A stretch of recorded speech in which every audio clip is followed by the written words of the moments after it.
na si Junia. Ikukwento ko sa inyo ang 2 gabing hindi ko makalimutan. 2 totoong pangyayaring naging bangungot sa isip ng maraming tao. Kung mahina ang loob mo, okay lang. Makinig ka lang. Huwag ka lang lilingon kung mag-isa ka ngayon. Paalala lang, kapag may nakita kang bagay na hindi mo maipaliwanag, huwag mo itong titigan ng matagal. Kasi minsan, kapag pinansin mo sila, papansinin ka rin nila. Story 1. Anino sa FPJ Station. Umaga ng February 11, 2026. Bandang 10:30 AM.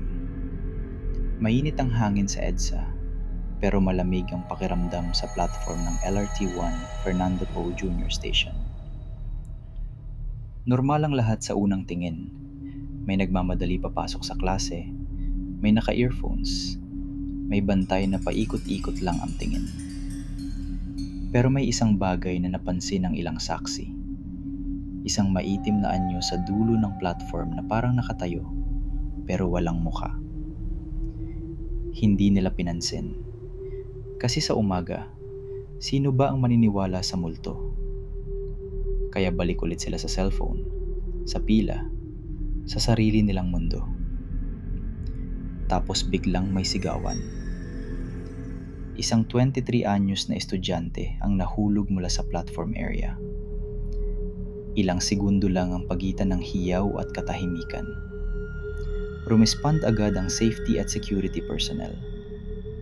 Dumating ang mga otoridad. Pero sa bilis ng pangyayari, idineclared ring dead on scene ang biktima dahil sa matinding injuries. May isa pang detalye na lalong nagpabigat sa eksena. Matapos ang pagkahulog, may sasakyang tumama sa biktima sa kalsada. Ang driver, agad na dinala sa kustodya bilang standard procedure dahil may fatality. Sa investigasyon ng QCPD, kinolekta ang CCTV at kinausap ang mga saksi.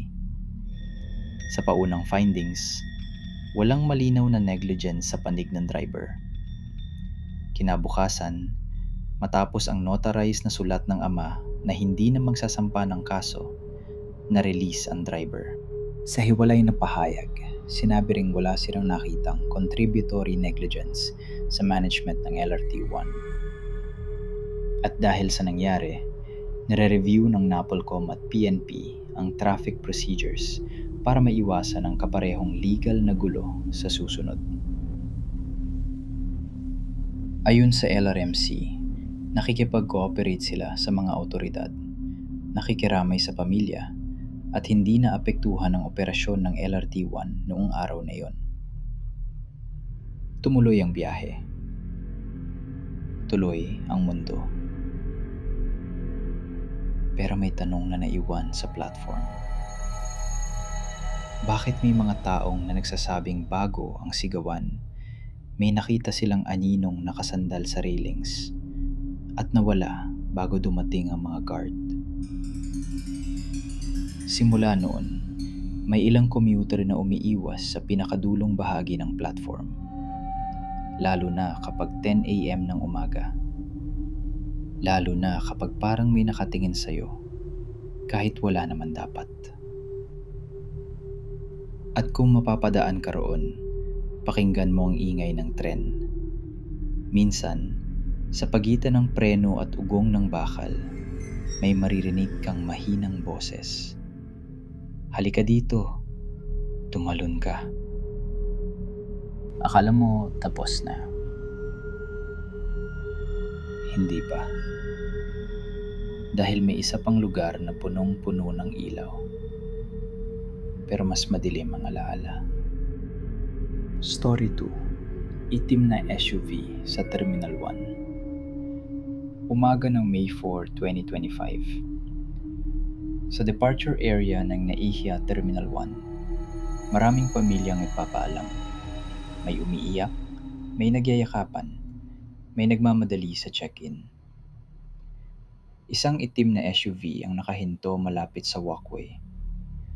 Ayon sa CCTV na review ng otoridad, may ibinabang pasahero, may inasikasong bagahe, normal na eksena lang.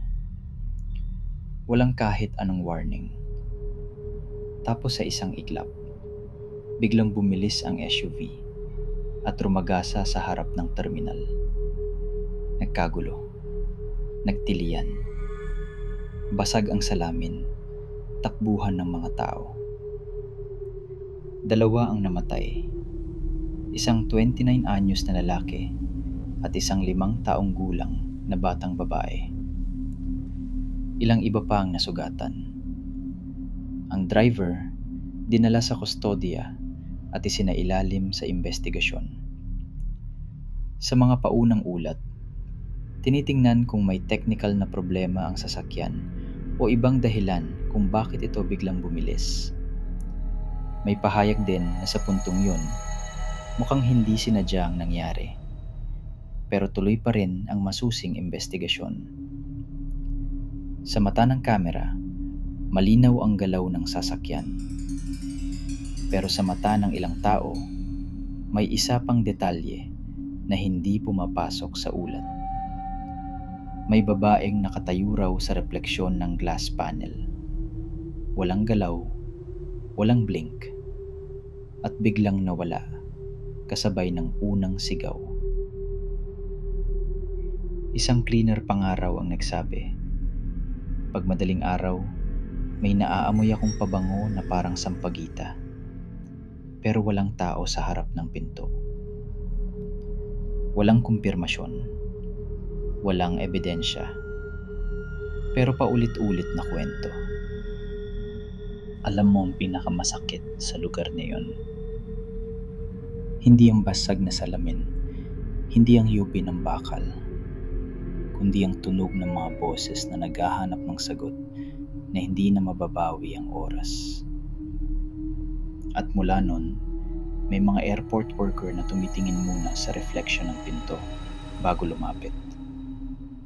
Kasi minsan, sa refleksyon mo makikita kung sino ang talagang nakatayo sa likod mo. Kung dadaan ka sa Terminal 1 ng madaling araw, huwag kang tumigil sa pinakagitna ng walkway. Maglakad ka lang. Huwag kang tumitig sa salamin. Baka may tumitig pabalik. 2 lugar. 2 totoong trahedya. Isang pare-parehong pakiramdam. May naiwan sa eksena na hindi kayang i-report ng kamera. Kung may nakuha kang aral na yung gabi, ito yon. Sa bawat headline, may pamilya. Sa bawat ingay, may taong hindi na makakauwi. Ako si Junia. Kung narinig mo to hanggang dulo, salamat sa tapang mong makinig. At kung handa ka pa sa susunod na kwento, magkita tayo. Magandang gabi.